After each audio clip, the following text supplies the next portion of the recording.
Welcome, moviegoers. How are we doing? Good, good. Do you have your ticket? All right, what do we have here? Real Swell. Good choice.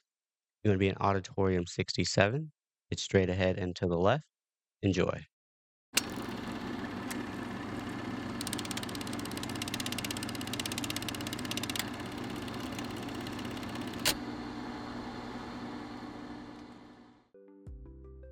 The Accountant 2 premiered tonight, starring Ben Affleck, J.K. Simmons, John Bernthal. It's the sequel to The Accountant that came out several years ago. I'm just getting home from that showing, and one thing that stuck out to me immediately was how loud this movie was in comparison to the first one. The opening prologue, which was about 7 to 8 minutes long, the entire 7, 8 minutes, you're in this bar. There's loud music playing over what's happening, dialogue, and the setup for the movie.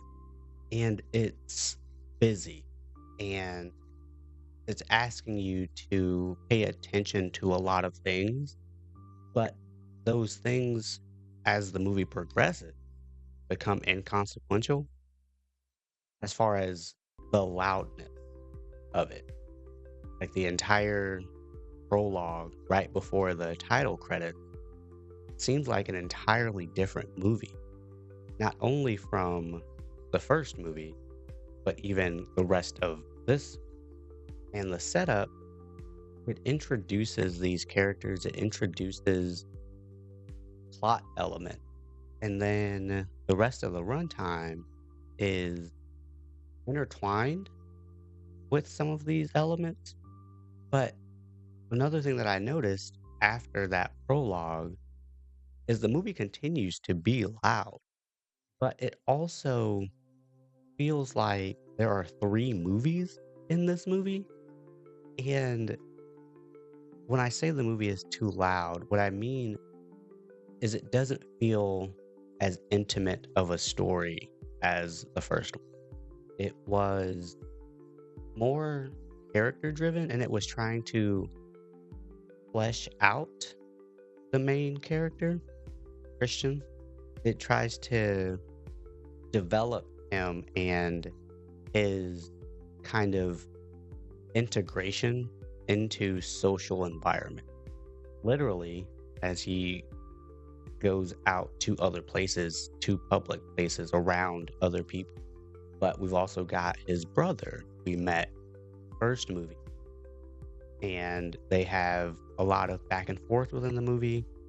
They tell a lot of jokes between each other. They have conversations, deep conversations about their relationship and about their past and about their childhood. And I'll also say this, that Ben Affleck and John Bernthal have great chemistry in this movie. They work very well together. The comedic timing is great. The emotional elements of their story together is great. Acting performances is amazing. And the writing in those particular scenes is also amazing. Then the movie veers into the action heavy film genre. And it's a lot of gunplay, a lot of fighting. And we had some of that in the first movie, but that wasn't the focus of the movie. This movie, I felt, wanted you to focus on the action. It wanted you to focus on the fighting. It wanted you to focus on the violence in a gratuitous manner. And I'm not saying that that is a bad thing for a movie to have. It just felt out of place given the first movie and how it was put together. It had more to do with this accountant who has, forget what the actual name of what it, but it's like a spontaneous savant syndrome, I believe. Maybe spontaneous isn't that first word, but that's what he has. And he has a network of people like him who also share that. And we got a glimpse of that in the first movie, and they lean heavily into it in this movie. But it moves away from that intimate story and the intrigue behind how he operates. And it just tells us as if it's trying to open our eyes to how these people navigate the world. And that isn't a problem either. But again, it isn't the focus of them. It's there and it's in your face and they want you to know, but it's hidden behind the action, the violence. It's hidden behind the special effects of the explosions going. And then they've got these three other plot threads in the movie too, and they're all just as loud, competing for your attention. And it didn't feel cohesive. And some of the plot lines stopped making sense because they were trying to tie all of it together to make a cohesive story. But there were just too many of them. There were too many plot threads in the movie. And how each of those plot threads became connected, there wasn't enough time to flesh each of them out.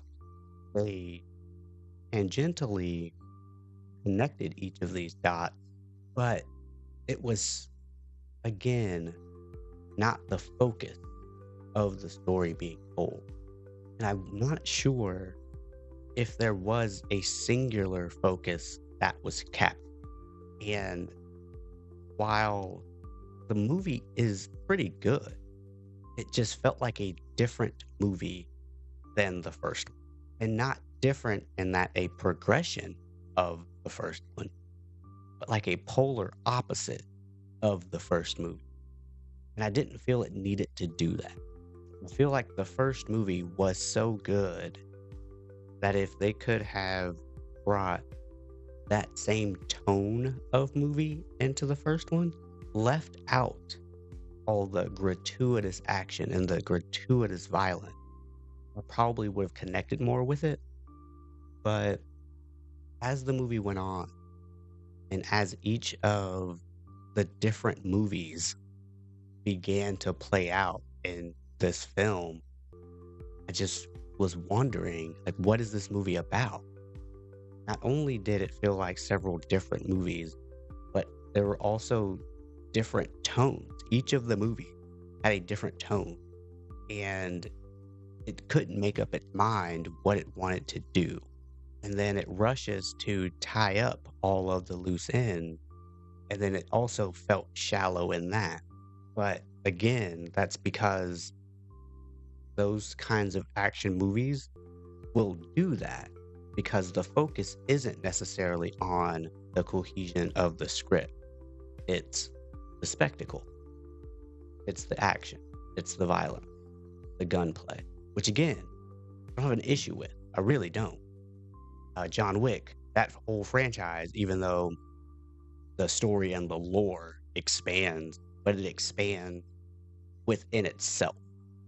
It's still contained within the world of John. This movie feels like it tries to create this world by creating three other worlds simultaneously, and we're expected to keep track of all of it. So, said all that to say the movie is pretty good. It actually is. It's just so different from the first one.